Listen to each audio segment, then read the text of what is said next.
하나님 앞에 예배를 드리겠습니다.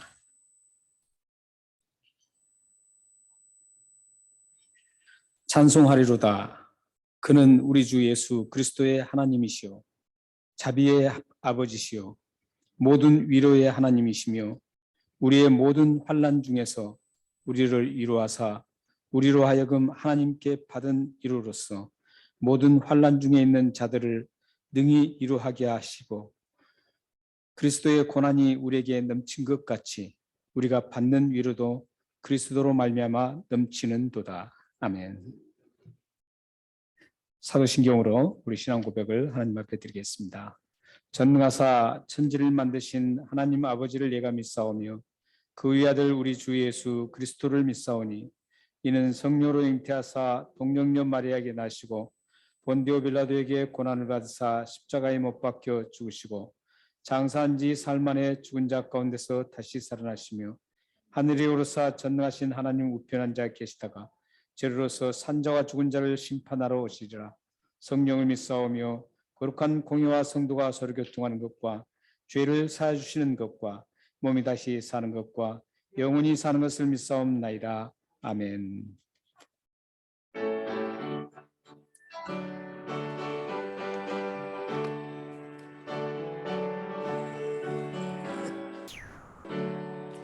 찬송으로 보답할 수 없는 큰 사랑 주님께 영광 할렐루야.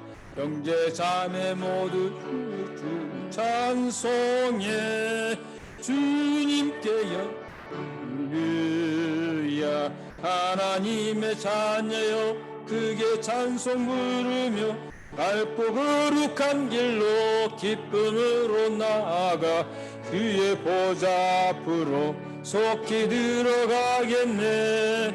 주님께 영광 할렐루야. 우리 받은 주님의 수 없고 주님께 영광 할렐루야. 기쁜 찬송 부르면서 가겠네. 주님께 영광 할렐루야. 하나님의 자녀여 크게 찬송 부르는 그 길로 기쁨으로 나아가 주의 보좌 앞으로 속히 들어가겠네. 주님께 영광 할렐루야. 그의 우리 모두 주를 보겠네. 주님께 영광 할렐루야. 영광스러운 보좌 위에 거룩한 주님 주님께 영광 할렐루야. 하나님의 자녀여 크게 찬송 부르며 밝고 거룩한 길로 기쁨으로 나아가 주의 보좌 앞으로 속히 들어가겠네. 주님께 영광 할렐루야. 만국 백성 천국에서 소리 높여서 주님께 영광 할렐루야. 영원토록 주를 보며 찬양하겠네. 주님께 영광 할렐루야. 하나님의 자녀여 크게 찬송 부르며 밝고 거룩한 길로 기쁨으로 나아가 주의 보좌 앞으로 속히 들어가겠네. 주님께 영광 할렐루야. 아멘. 네, 우리를 대표해서 남채린 집사님 나오셔서 하나님 앞에 기도드리겠습니다.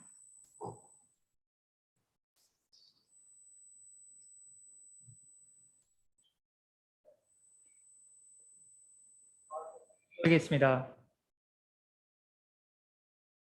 할렐루야. 영광의 무대에 앉으신 나의 하나님께 감사와 찬양을 드립니다. 오늘도 저에게 주의를 허락하여 주시고 주님 앞에 예배를 드릴 수 있게 하심을 감사드립니다. 이 예배 가운데 임하셔서 홀로 영광 받으시고 우리의 찬양과 경배를 받으시길 원합니다. 한 주간을 돌아보며 하나님 앞에 지었던 여러 가지 죄들을 가지고 이 자리에 나왔습니다.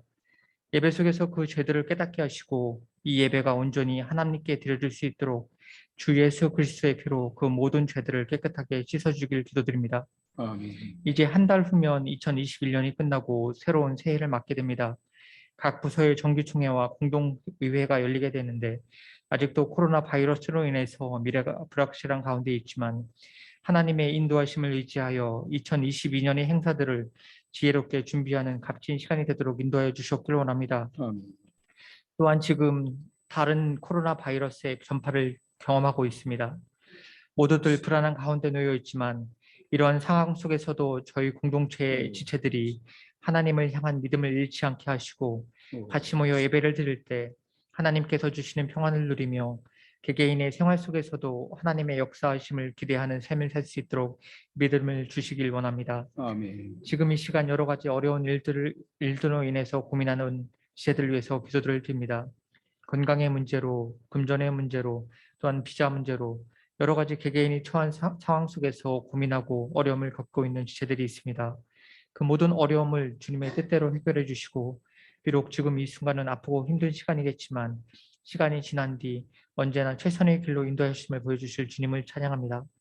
이 시간 말씀을 전하실 목사님과 함께 하셔서 하나님의 말씀을 잘 전하실 수 있도록 능력을 더하여 주시고 말씀을 받는 저희들에게도 사람의 말이 아니라 하나님의 말씀으로 받을 수 있도록 저희 마음이 먼저 변화할 수 있도록 인도하여 주셨길 원합니다. 또한 이 말씀을 통하여서 저희 삶을 변화시키시고 저희를 통하여서 세상을 변화시킬 주님을 찬양합니다. 마치는 시간까지 저희 예배 속에 임재하시고 영광 받으실 나의 주 나의 하나님께 감사와 찬양을 드리며 우리의 죄를 대속하시고 다시 사신 거룩하신 예수님의 이름으로 기도드립니다. 아멘. 사랑하는 집사님들이 기도하셨습니다. 주의 거룩하심을 드리는 우리 공동체 그리고 가정과 삶이 될 수 있도록 인도해 주옵소서.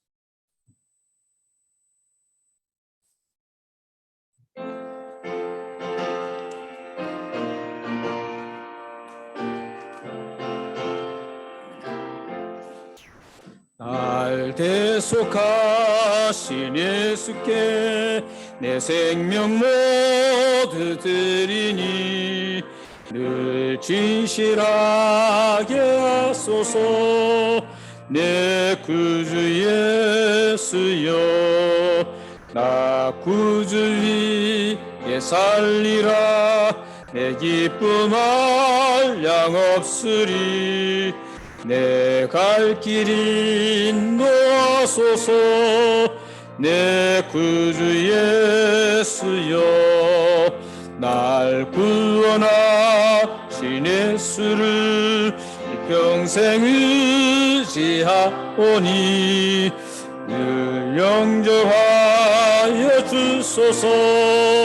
내 구주 예수여 나 구주 위에 살리라. 내 기쁨 한량 없으리. 내 갈 길이 놓아소서. 내 구주 예수여 주 십자가에 달리사 날 자유하게 했으니 내 몸과 마음을 주 위에 다스게 하소서. 나 구주 위에 살리라. 내 기쁨 한량 없으리. 내 갈 길이 놓아소서. 내 구주 예수여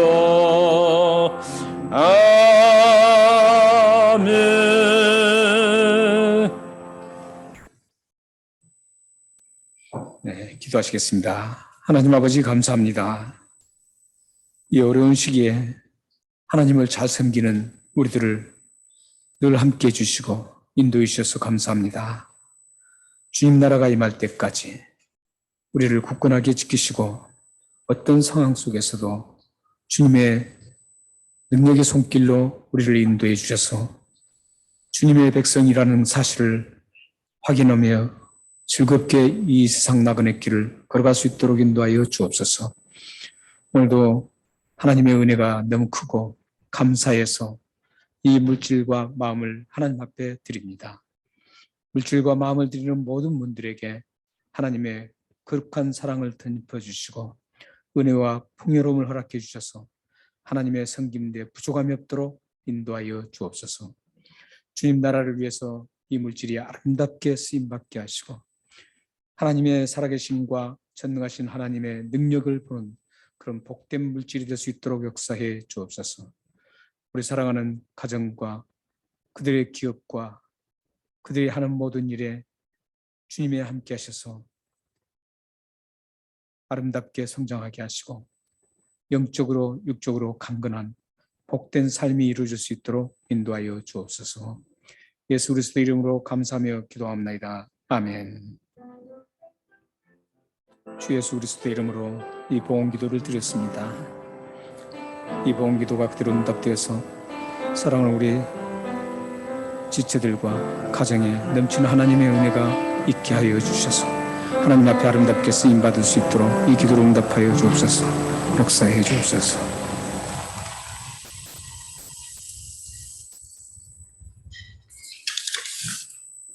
네, 교회 소식을 전해드리겠습니다. 오늘 수요일 초회를 하고 초회를 마친 후에 바비큐 파티가 있습니다. 모두 함께 참여하셔서 저도 기도를 함께 나누셨으면 감사하겠습니다. 다음 주는 한해 2021년도를 결산하고 다가오는 새해 2022년도를 하나님 나라를 위해서 어떻게 우리가 잘 꾸려갈 것인가 하는 고민을 안고 공동회의가 개최됩니다.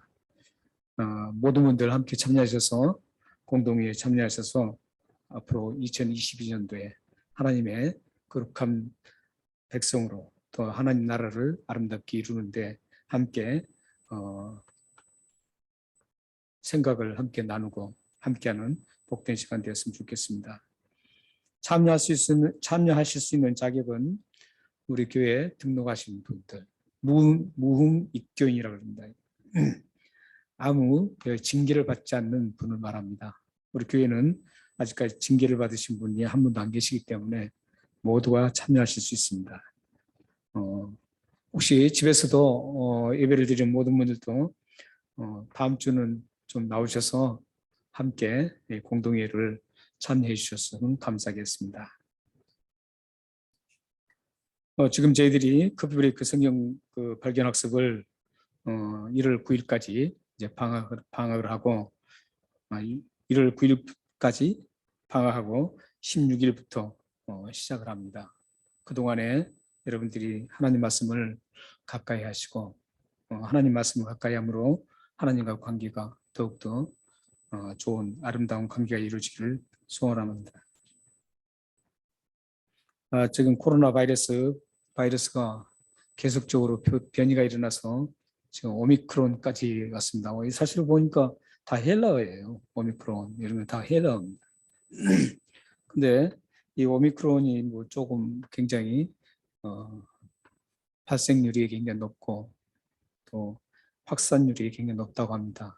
우리 좀 주의하시고 또 하나님께서 여러분들을 모두 지켜주시고 어디를 가든지 피할 길을 열어주시는 하나님을 의지하고 기도하시면서 삶을 가시면 하나님께서 여러분들에게 지키시고 보호해 주실 것입니다. 우리 교회 또 이주영 집사님께서 하나님 주신 생명을 가졌습니다. 태아에 있는 아기와 또한 우리 이주영 집사님을 위해서 영육의 강건함을 위해서 기도해 주시면 감사하겠습니다. 네, 살아계신 하나님의 말씀 함께 보시겠습니다. 신약성경 171쪽에 있는 요한복음 14장 1절에서 7절 말씀입니다. 교독하시겠습니다.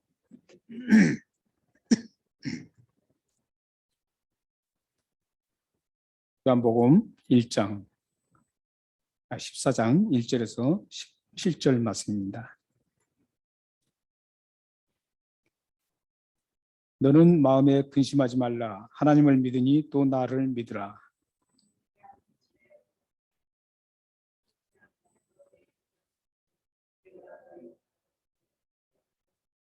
가서 너희를 위하여 거처를 예비하면 내가 다시 와서 너희를 내게로 영접하여 나 있는 곳에 너희도 있게 하리라. 도마가 이르되 주여 주께서 어디로 가시는지 우리가 알지 못하거늘 그 길을 어찌 알겠사옵나이까.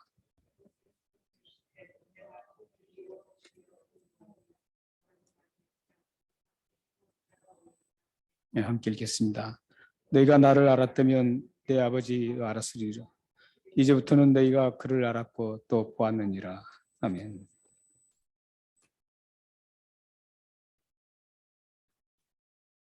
우리가 살다 보면 힘들고 어려운 일을 만나게 됩니다.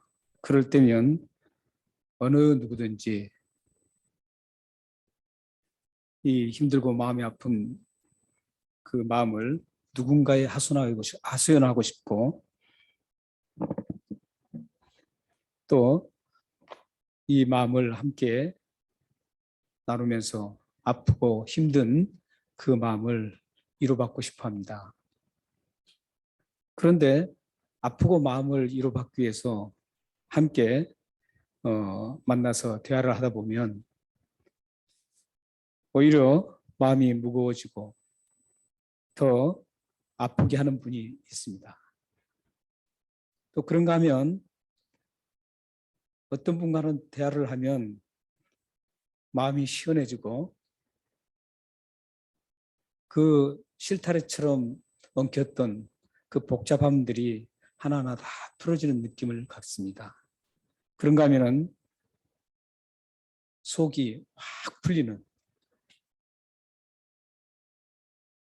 그래서 머리도 맑아지고 기분이 좋아지는 그런 위로를 받고 함께 나누는 분도 있습니다. 어떤 분은 함께 위로를 받기 위해서 대화를 했는데 오히려 더 크게 짐이 되는가 하면 어떤 분은 힘들고 어려웠던 마음들을 다 녹여지고 풀어지는 그런 분들이 있습니다. 여러분들도 이제 그런 분들을 만나잖아요. 만나실 텐데 여러분들은 어떤 유형입니까? 힘들고 아픈 분들과 대화할 때 그분이 위로를 받고 마음이 포근해지고 따뜻해지고 다시 힘을 얻고 함께 헤어지는 그런 일이 일어납니까? 아니면 대화를 했는데 오히려 그 부분을 더 복잡하게 만들고 힘들게 만들지는 않습니까? 우리가 예수를 믿는다면, 예수님을 구주로 영접하고 믿는다면 여러분들이 생각하시는 것처럼 당연하게 함께 대화했을 때 위로가 되고 또한 마음의 짐을 들고 즐겁고 기쁨으로 함께 대화가 이루어진다는 것을 알게 될 것입니다. 오늘 이 말씀 보면 예수님께서 힘들고 지쳐 있는 또 그리고 근심한 그 제자들에게 위로해 주시는 장면이 나오고 있습니다. 우리들의 대화 가운데 위로를 해주지 못한 이유가 있습니다. 그 이유는 뭐냐면 어떤 방법론이 잘못됐던 겁니다. 사실 요즘에는 상담하기 굉장히 유행입니다.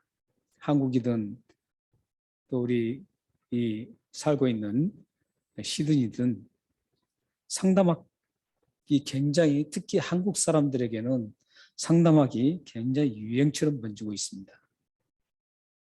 그런데 상담을 하고 나면 맑고 좋아야 되는데 그렇지 못한 분들이 대다수라는 것이죠. 굉장히 방법이 좋은 것 같은데 그 해결이 안 된다는 것이죠. 그 해결 안 된 이유가 바로 오늘 본문 속에서 나오고 있습니다. 예수님은 그 근심하고 있는 제자들에게 오늘 본문 말씀을 합니다. 그리고 이 본문 말씀을 들었던 그 제자들이 다음 후에 성령님의 그 역사를 경험하면서 오늘 본문 말씀에서 들었던 예수님의 말씀과 함께 매치가 돼서 다음에 엄청난 세상에 감당할 수 없는 그런 엄청난 그리스도인이 되어서 하나님 말씀을 전파하게 되었습니다. 그래서 오늘 본 말씀을 여러분들 잘 이해하시면서 우리가 끊임없이 내 자신도 굉장히 어려운 근심 있는 이런 삶을 살 수밖에 없고 또 우리 지체들 주위에 있는 지체들뿐만 아니라 우리 이웃들도 많은 분들이 어렵고 힘든 그런 상황을 맞닥뜨릴 수 있습니다. 그럴 때 우리는 어떻게 해야 되는가를 오늘 본문 속에서 잘 보시고 예수님이 하셨던 그 방법이라면 확실한 방법이라는 것이죠. 상담학에서 아무리 배워도 그 방법은 예수님의 방법이 아니라면 아무 소용없습니다. 물론 약간의 도움은 됩니다. 전혀 도움은 되지 않는 것은 그러나 근본적인 해결책이 될 수 없다라는 것. 그래서 오늘 본문 말씀을 통해서 여러분들 많이 들었던 말씀이지만 오늘 본문 말씀에 잘 자세히 보면서 우리도 만약에 그런 사람들이 있고 내 자신이 그런 근심에 쌓인다면 어떻게 할 것인가를 여러분들이 좀 이 말씀을 통해서 알았으면 좋겠습니다. 오늘 이 제자들이 지금 근심이 가득한 것을 볼 수 있습니다. 1절 말씀을 한번 보십시오. 1절 보시면 너희는 마음에 근심하지 말라. 예수님께서 말씀하십니다. 예수님이 지금 제자들을 바라보니까 이 제자들이 마음에 근심으로 가득 쌓여 있습니다. 그래서 지금 예수님은 마음에 근심하지 말라 이렇게 말씀하고 있는 거예요. 우리는 여기서 제자들이 왜 마음에 근심하게 되었는가?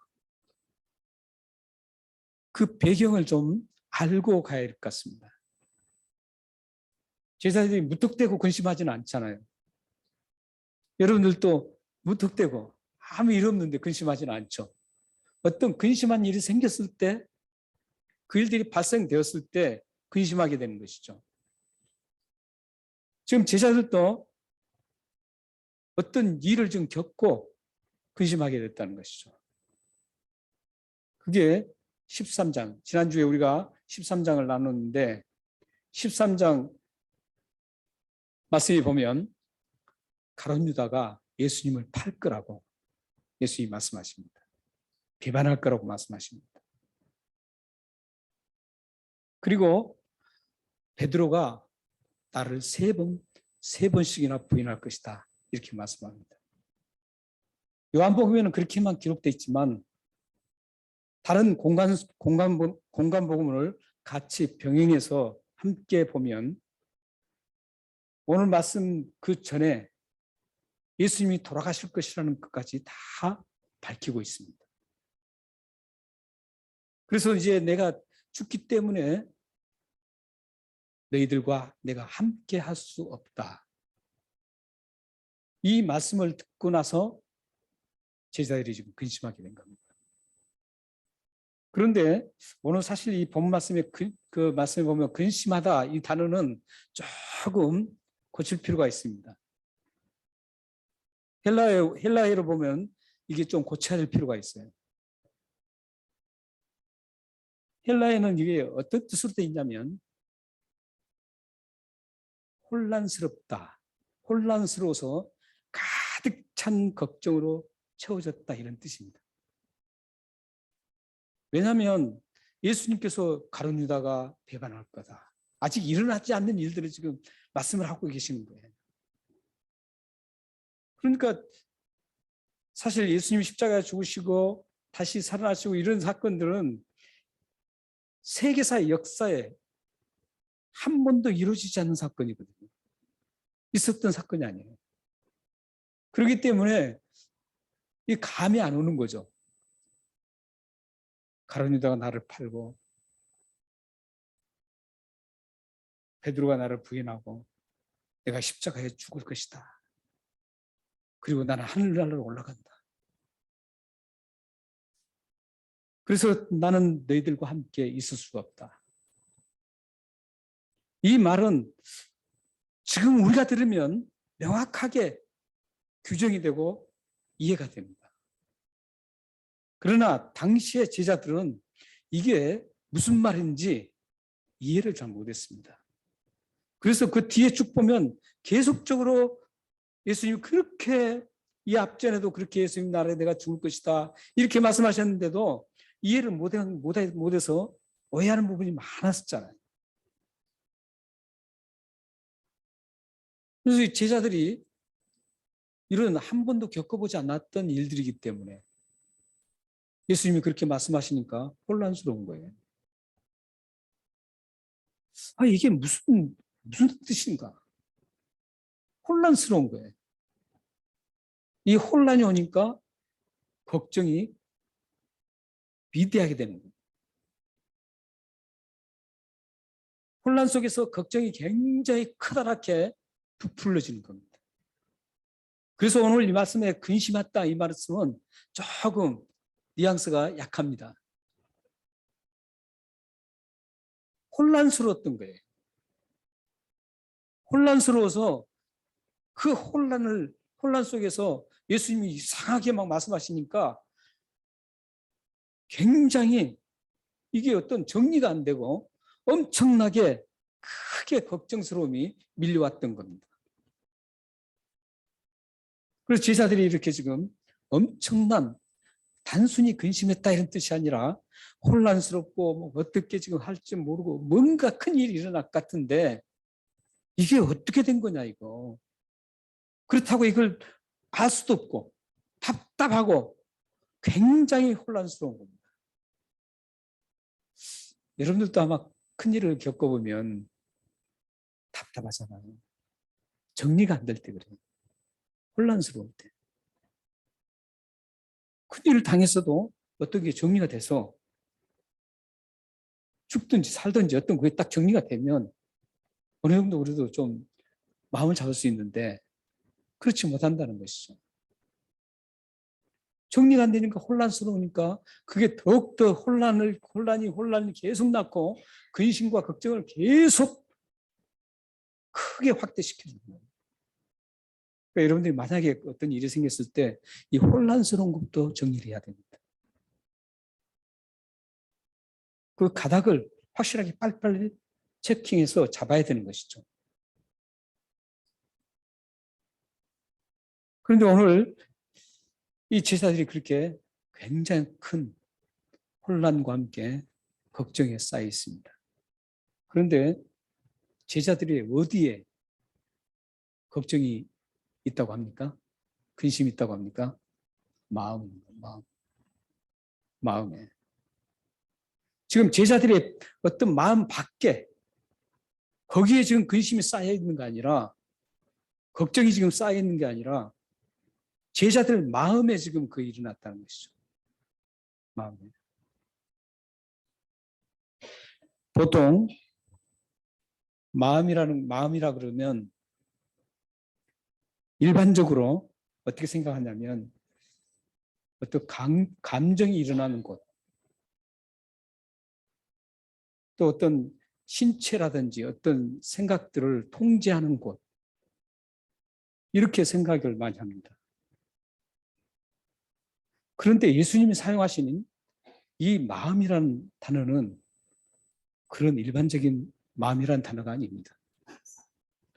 예수님이 지금 오늘 이 본문 속에서 너희는 마음에 근심하지 말라, 마음에 근심하지 말라고 했던 그 마음은 일반인들, 우리들이 생각하는 그런 마음이 아닙니다.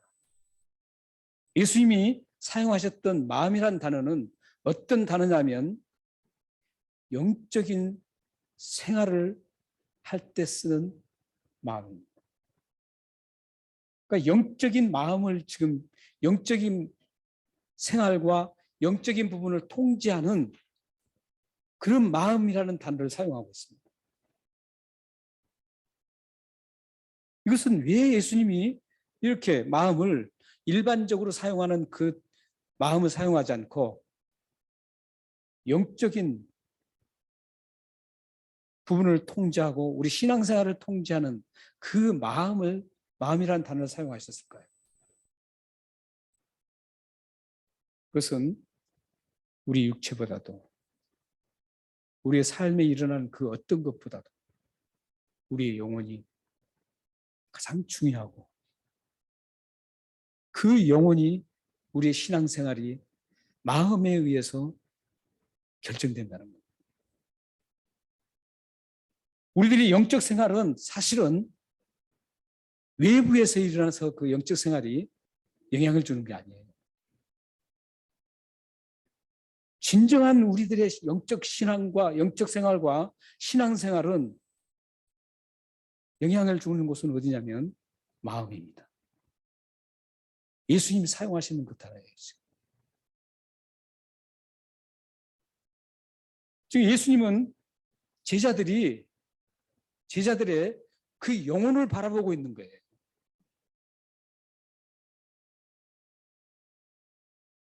제자들이 어떤 그 다음에 순교하고 처참하게 고통받고 육체적인 고통을 받는 거기에 지금 예수님은 초점이 맞춰지지 않아요. 예수님은 지금 제자들의 그 영적인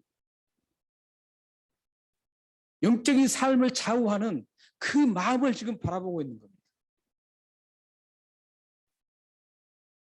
왜냐하면 이 영적인 이 마음은 우리들의 신앙 성장을 이루고 신앙 성장을 떨어뜨리고 하는 것들을 조종하는 것이 이 마음입니다. 여러분들이 하나님을 사랑하겠다. 그런 모든 마음, 그 모든 것을 사랑하게 하는 그 자극을 주는 것이 바로 마음이라는 겁니다. 하나님을 위해 열심히 내가 섬겨야 되겠다라는 그 마음도 그런 다짐도 마음에서 오는 겁니다. 그래서 지금 예수님께서는 이 마음이란 특별한 단어를 끄집어내서 사용하셔서 지금 마음에 근심하지 말라 이렇게 합니다.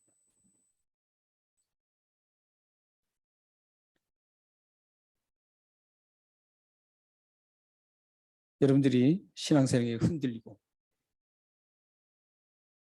좌우지되는 그런 모든 것들은 마음입니다. 많은 사람들이 자신의 신앙생활에 흔들림을 외부 탓으로 돌립니다. 절대 그렇지 않습니다. 우리의 신앙과 우리 영혼은 마음에 달려 있습니다. 내가 어떤 곳에 있어도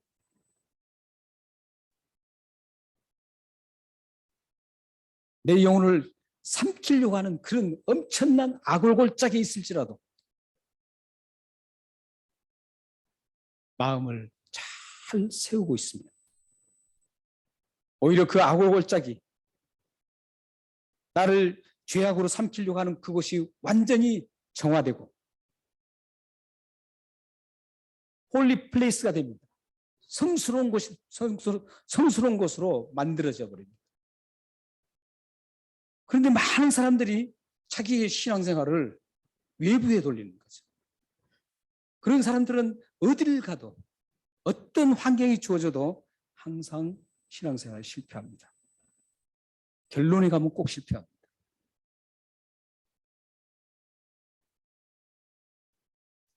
제가 그냥 말씀드린 게 아닙니다. 오늘 말씀에 근거해서 드리고 또 다른 성경 말씀들이 많이 있습니다.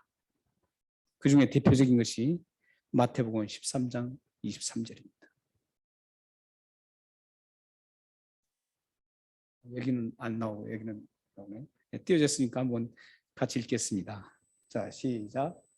좋은 땅에 뿌려졌다는 것은 말씀을 듣고 깨닫는 자니 결실하여 어떤 것은 100배, 어떤 것은 60배, 어떤 것은 30배를. 지금 저 23절만 띄웠는데 저 전체적으로 1절부터 쭉 예수님께서 4가지 마음밭의 비유를 하고 계십니다. 거기 보면 특징이 뭐냐면 결실을 못하는 곳의 특징은 외부에서 왔을 때, 어떤 외부에서 뭐가 주어졌을 때 그걸 극복하지 못할 때 이루어진 거예요. 예수님이 이 밭의 비유를 했는데, 이게 하나님 나라의 비유거든요. 밭의 비유를 했는데 이 밭은 뭘 의미하냐면 우리의 마음을 얘기합니다. 마음밭. 유일하게 그 4가지 밭 중에 한 가지 밭만 100배, 60배, 30배의 열매를 맺었다고 합니다. 다른 3가지 밭은 전혀 열매를 맺지 못합니다. 거기에 가장 열매를 맺고 못 맺고 결정적인 역할을 한 게 뭐냐면 그 밭이에요. 그 밭이 좋으면 아무리 떼약볕이 내리쬐어도 전혀 문제가 없습니다. 그러나 밭이 좋지 않았던 돌짝밭은 어떻습니까? 떼약볕이 쬐니까 어느 정도 견디다가 말라서 죽어버립니다. 가시밭에 떨어진 것은 어떻게 됐어요? 상당히 많이 자랐어요. 그런데 세상의 염려와 재리, 물질적인 것들, 이런 것들이 엄습하니까 결국은 시들시들하다가 죽습니다. 그러나 좋은 밭에 떨어진 것은 동일하게 세상 염려, 물질적인 유혹, 세상의 온갖 풍파와 비바람이 몰아쳐도 떼약볕이 내리쬐도 끄떡없이 100배, 60배, 30배 열매를 맺었습니다. 바로 그 밭 문제였습니다. 마음 문제였습니다. 마음을 잡으면 그런 어떤 것이 와도 영적으로 잘 설 수 있습니다. 그래서 그 영적으로 잘 서서 감으로 인해서 다음에 하나님이 원하시는 그 열매들을 맺을 수 있습니다.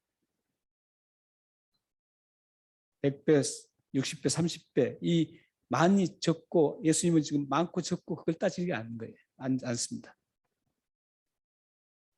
맺었다라는 것 그 자체입니다. 하나님이 주신 대로 맺었다라는 거죠. 그래서 여러분들은 외부에서 무슨 문제를 찾으려고 하면 안 됩니다. 특히 예수님이 오늘 본문 속에서 말씀하신 것처럼 영적인 부분은 외부에서 찾으시면 안 됩니다. 남 탓하면 안 됩니다. 내 마음밭에서 그걸 찾아야 됩니다. 내 마음이 지금 어떤 마음인가 체킹하고 하나님 말씀을 지금 수용할 수 있는 마음인가? 내가 영적 성장할 수 있는 그런 마음이 지금 돼 있는가? 이것부터 먼저 체킹을 해야 됩니다. 그래서 그게 안 됐다면 그걸 갈아야 돼요. 그래서 에스겔서에서는 마음을 기경하라 그럽니다. 갈아엎으라는 거예요. 딱딱해진 그 마음대로 갈아엎어서 좋은 옥토로 만들으라는 거예요. 사랑하는 여러분들이 잘 여러분들의 마음을 체킹하셔서 여러분들의 영적 신앙에 지장이 없도록 하시기 바랍니다. 사랑하는 여러분 모두가 마음을 요동치게 하는 그런 외부에서 거세게 밀려오는 물결부터 마음을 지켜내어서 여러분 안에 심겨진 그 아름다운 새 생명이 건강하게 자라서 100배, 60배, 30배 열매를 맺는 하나님의 위대한 속기를 경험하시기를 바랍니다. 그래서 잠언 4장 23절 말씀에서 이렇게 말씀합니다. 한번 같이 읽겠습니다. 자, 시작. 무릇 모든 지킬 만한 것 중에서 더욱 내 마음을 지키라. 생명의 근원이 이에서 납니다. 우리 마음을 지켜야만 영혼이, 여기 생명이라고 그랬죠. 그래서 영원한 삶을 얘기하고 있습니다. 생명이 여기에서 나온다는 겁니다. 그 마음을 지키셔야 됩니다. 여러분 모두가 마음을 아름답게 영혼을 성장시키고 나의 신앙이 아름다운 신앙생활로 가꿔지는 마음밭이 되어서 하나님의 온전하신 뜻과 하나님의 기대하심을 응답해 주시는 여러분의 삶이 되시기를 바랍니다. 이렇게 예수님께서 혼란에 빠져 걱정하는 제자들의 마음을 이제 극복할 수 있는 두 가지 방안을 제시합니다. 걱정에서 벗어날 수 있는 그런 첫 번째 방안이 1절 후반절입니다. 하나님을 믿으니 또 나를 믿으라. 그러니까 우리 여러분들 살다 보면 근심하지 않을 수가 없습니다. 마음에 특히 영적으로 우리가 도태되고 또 자꾸 뒤로 물러가는 그런 우리 영혼이 될 수가 있습니다. 우리는 인간이기 때문에, 나약한 인간이기 때문에 언제든지 신앙에 후퇴가 올 수 있고 신앙이 밑으로 떨어질 수 있습니다. 그래서 우리의 그런 모습들을 보는, 제자들을 보는 예수님께서 그걸 극복할 수 있는 그 방안을 두 가지로 제시하고 있다는 겁니다. 그게 첫 번째가 믿음입니다. 하나님을 믿으니 또 나를 믿으라.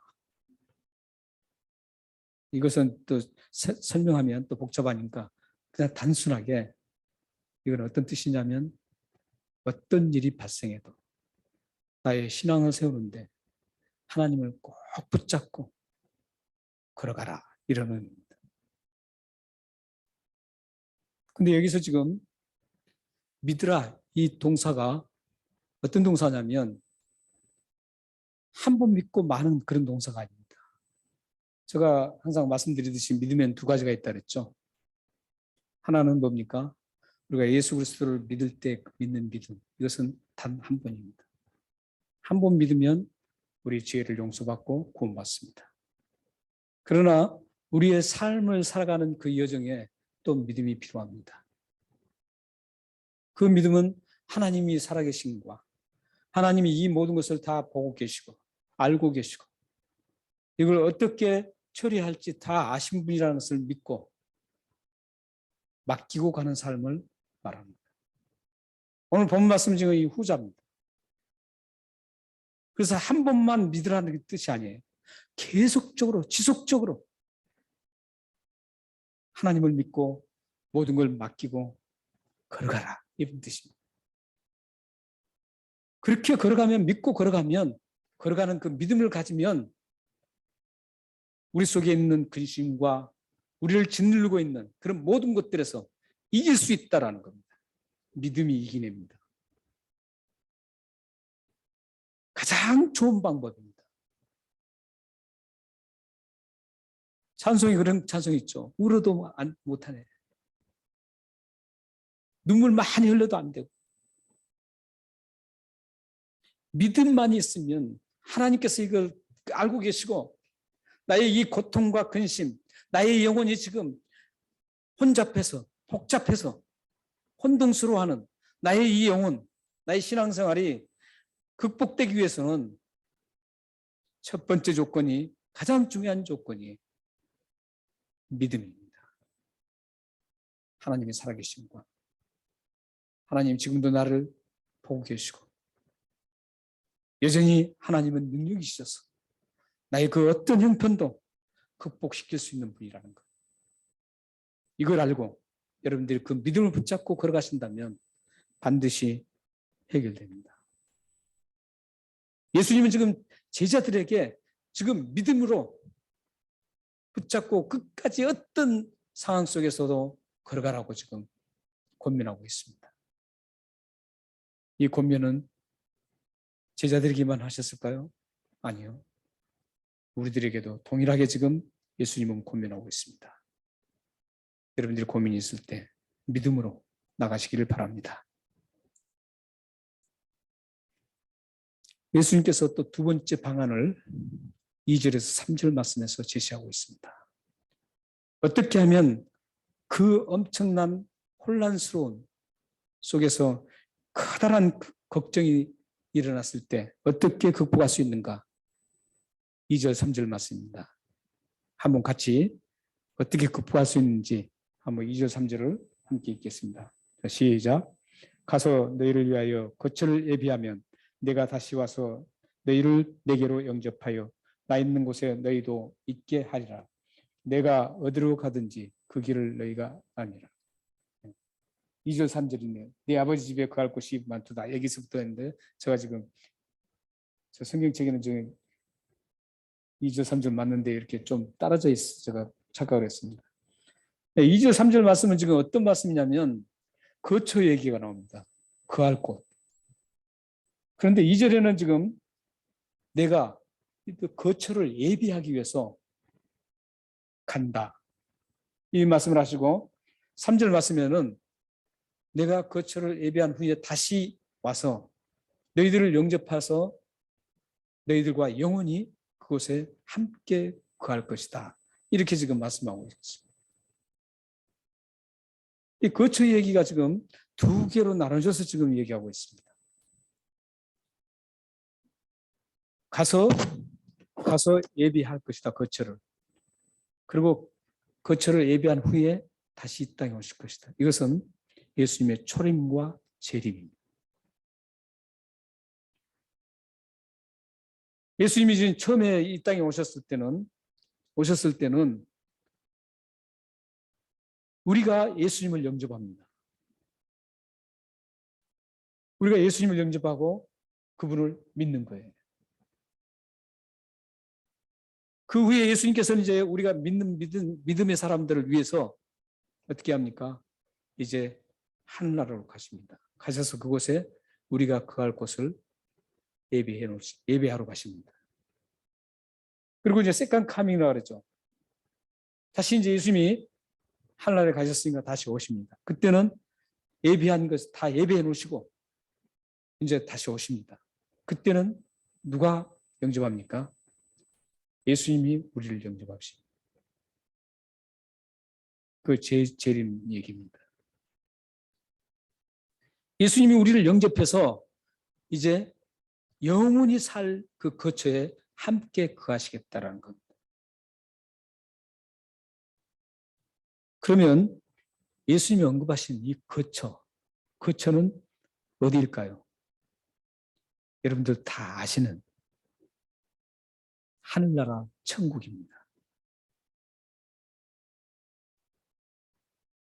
그렇다면 예수님께서 혼란에 빠져 근심하고 있는 제자들을 극복하게 하는 방법으로 왜 이 거처를 얘기하셨을까요?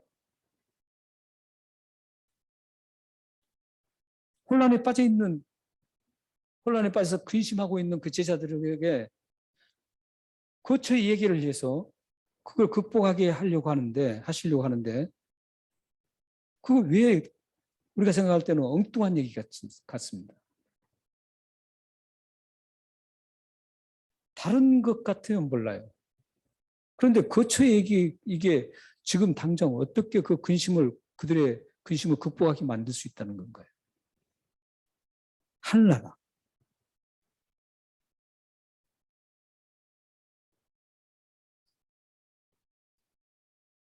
이 말씀을 좀 더 오늘 2절 3절을 좀 더 살펴보실 필요가 있습니다.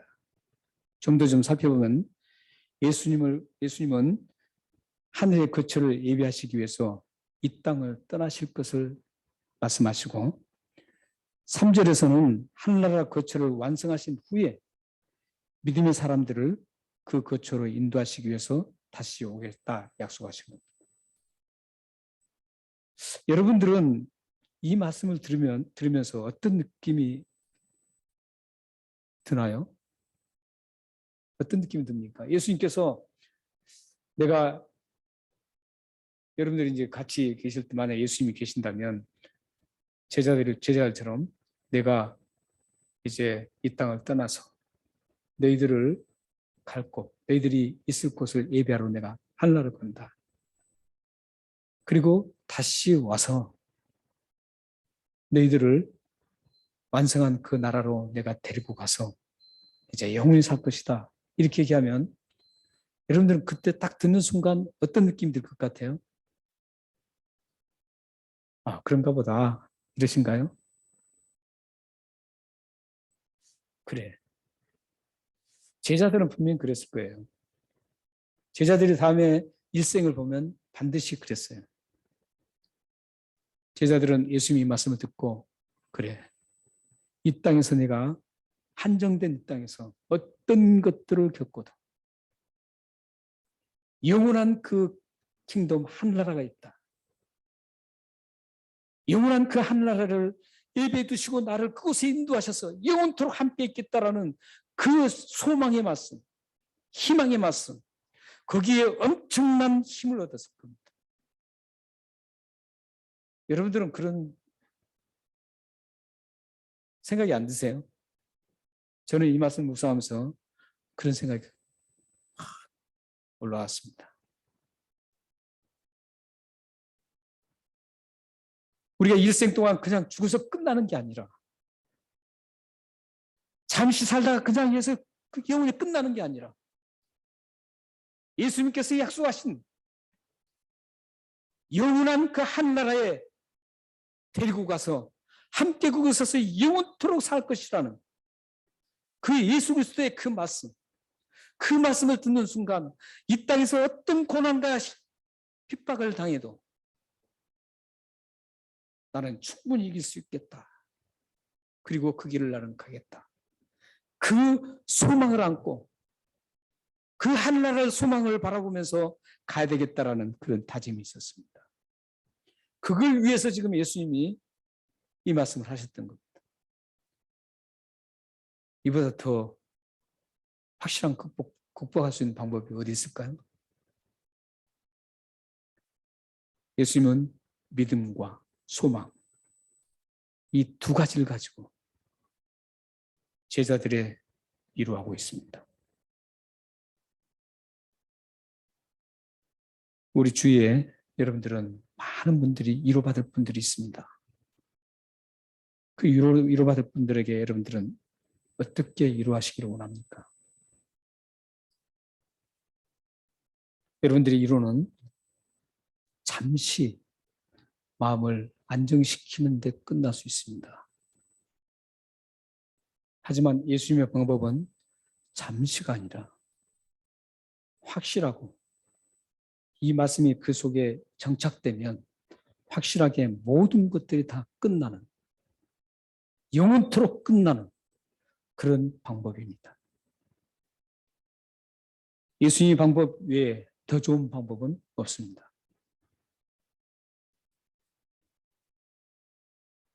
예수님께서 우리에게 예배 주신 그곳, 그 소망, 그것을 바라보고 하는 그 소망이 여러분들의 모든 근심 걱정을 사라지게 할 것입니다. 지금 이 자리에는 연세 드신 분들이 많이 계십니다. 요즘에 지금 이제 그 연세가 안 드신 분들은 이 코로나 이후로 지금 잘 많이 안 나오시는데 우리 연세 드신 분들은 계속 잘 나오시는 것 같아요. 그 이유를 저는 하나를 생각해 봤어요. 하늘나라를 갈 날이 그래도 다른 젊은 사람보다도 더 제가 앞에 있기 때문에 그 소망을 안고 끝까지 이렇게 하나님께 예배드린다고 생각합니다. 얼마 전에 전직 두 대통령께서 죽었습니다. 근데 저는 그 두 대통령 죽은 것보다는 저는 한 주 전에 저희 친구 어렸을 때 이웃집에서 살면서 함께 뛰어놀고 함께 정을 나눴던 그 친구가 심장마비로 죽었다는 소식을 들었습니다. 그래서 저는 전직 두 대통령 죽은 것은 뭐 그렇게 크게 뭐 저는 생각을 안 했습니다.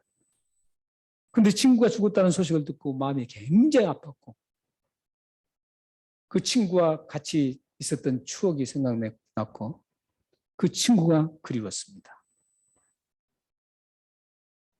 지금 그 친구는 어디 있는지 모릅니다. 영원한 하나님의 예배해 주신 대로 갔는지 그건 제가 모릅니다. 하나님만이 아십니다. 우리 모두도 이제 얼마 남지 않았습니다. 누구든지 그곳에 가야 합니다. 근데 그 예수님께서 우리를 위해서 마련해 주신 그 거처를 어떻게 가느냐는 것이죠. 그게 14절입니다. 14절 한번 같이 읽겠습니다. 자, 시작. 나는 길이요 진리요 생명이니 7절입니다. 6절. 예. 예수께서 이르시되 내가 곧 길이요 진리요 생명이니 나로 말면 지 않고는 아버지께로 올 자가 없느니라. 여기 보면 세 가지가 있습니다. 세 가지가 있는데 길, 진리, 생명 이 세 가지가 나옵니다. 여기에는 다 정관사 더가 붙어 있습니다. 그것은 어떤 의미냐면 다른 것은 길이 아니라는 것이죠. 유일한 길이라는 겁니다. 그리고 유일한 진리고 유일한 생명이 예수님이라는 것. 그분을 통해서 우리는 영원한 한나라를 갈 수 있다는 겁니다. 예수님 외에 그 어디도 예수님이 예비하여 주신 그 영원한 천국 한나라를 갈 수 있는 곳은 없습니다. 오직 예수님을 통해서만 우리는 한나라를 갈 수 있습니다. 우리가 이 지상에서 영원히 산다면 거기에 관심 없습니다. 한나라가 있든지 말든지 지옥이 있든 말든 그 관계없습니다. 우리가 영원히 이 세상에 산다면. 그러나 이 세상에는 영원히 살 사람 아무도 없습니다. 죽지 않으려고 모든 수단 방법을 다 했어도 끝내는 다 죽습니다. 모든 사람은 다 죽습니다. 그게 바로 죄의 대가입니다. 죄의 삭은 사망이기 때문에 그렇습니다. 우리는 모두 다 죽습니다. 그렇기 때문에 오직 우리는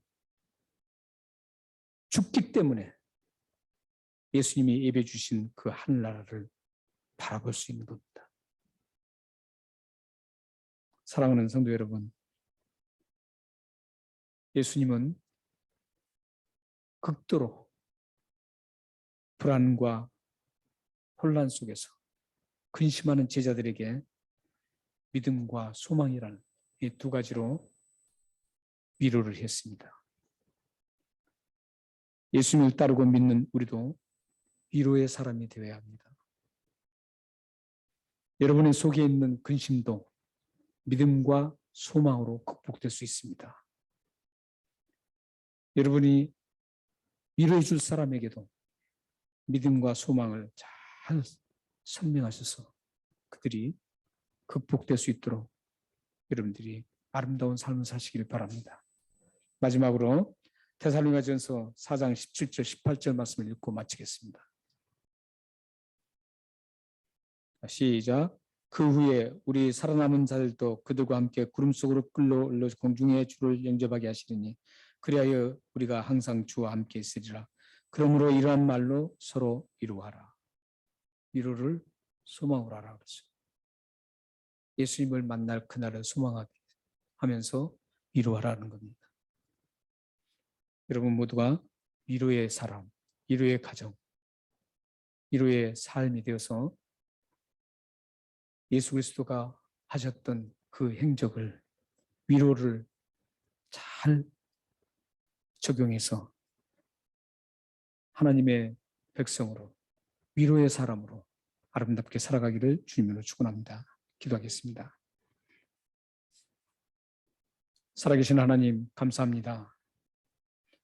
이 세상 살아갈 때 우리 자신도 위로를 받아야 되고 모든 사람들이 위로를 받을 수밖에 없는 이 세상 구조입니다. 하나님, 우리의 자신의 위로도 믿음과 소망으로 위로받게 하셔서 극복하게 하시고, 또한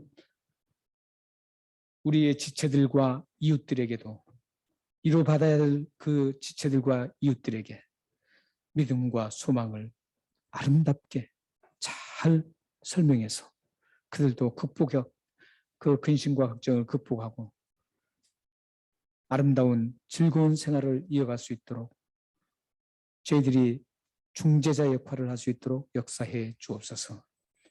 예수 그리스도 이름으로 감사하며 기도합나이다. 아멘.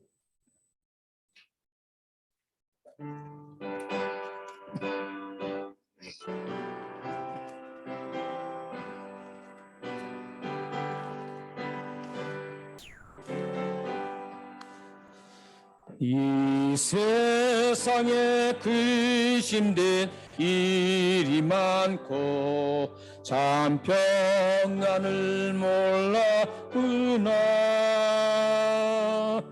내 주 예수 날 오라 부르시니 곧 편안히 쉬리로다. 주 예수의 구원의 은혜로다. 참 기쁘고 즐겁구나. 그 은혜를 영원히 누리겠네. 곧 편안히 쉬리로다. 이 세상에 곤고한 일이 많고 참 쉬는 날 없었구나. 내 주 예수 나 사랑하시오니 곧 편안히 쉬리로다. 주 예수의 구원의 은혜로다. 참 기쁘고 즐겁구나. 그 은혜를 영원히 누리겠네. 곧 편안히 쉬리로다. 이 세상에 죄악된 일이 많고 참 죽을 쌓였구나. 내 주 예수 날 건져 주시오니 곧 편안히 쉬리로다. 주 예수의 구원의 은혜로다. 참 기쁘고 즐겁구나. 그 은혜를 영원히 누리겠네. 곧 편안히 쉬리로다. 아멘.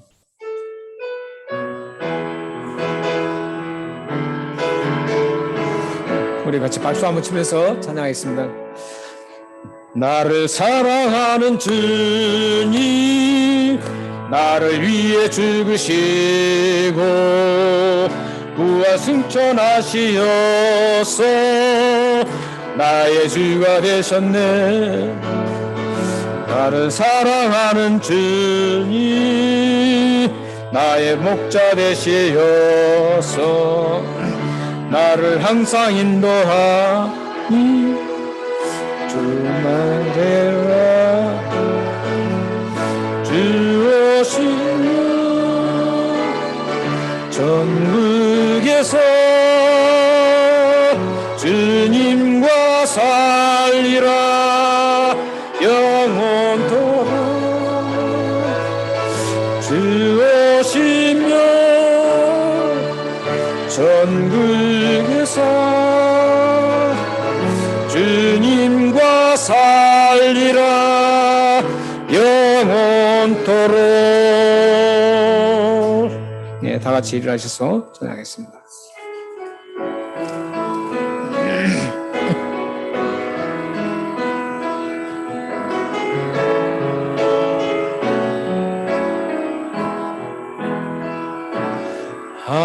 하나님은 너를 지키시는 자 너의 우편에 그늘 되시니 낮에 해와 밤에 달도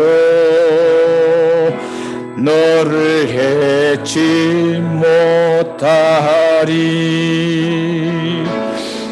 하나님은 너를 지키시는 자 너의 환난을 면케하시니 그가 너를 지키시라. 너의 주림을 지키시리라. 눈을 들어 산을 보아라. 너의 도울 어디서 오나. 천지지으시 너를 만드시 여호와께로다. 기도하겠습니다. 지금은 우리 주 예수 그리스도의 이름과 하나님의 극진하신 사랑하심과 성령 하나님의 감화 교주 교통하심이 이 세상 살아갈 때 헤아릴 수 없는 고통과 근심과 불안 속에서 걱정하고 있는 모든 사람들을 위해서 믿음과 소망으로 위로해서 그들이 참 위로를 받고 주를 알게 해서 하나님의 백성이 되는 귀한 사역을 감당하기를 원하는 이곳에 모인 귀한 하나님의 백성들 무리와 그들의 가정과 그들의 기업과 가정과 자녀와 기도와 미래 위에 지금으로부터 영원토록 함께 있기를 주님의 이름으로 축원하옵나이다. 아멘. 전능하신 하나님 아버지, 성삼위 이름으로 이 축복 기도를 드렸습니다. 이 축복 기도가 그대로 응답되어서 위로의 사람이 되어서 하나님 백성으로 우뚝 서서 주님으로부터 위로함을 받고 주님을 많은 사람들을 위로하는 그런 축복의 삶이 되기를 원하는 이곳에 모인 귀한 축복 기도를 응답하여 주옵소서. 오 살아계신 하나님 아버지, 귀한 우리 모든 백성들과 우리의 공동체가 하나님 앞에 아름답게 세워지게 하여 주옵소서. 역사해 주옵소서. 네, 예배를 마쳤습니다. 다음 주에 뵙겠습니다.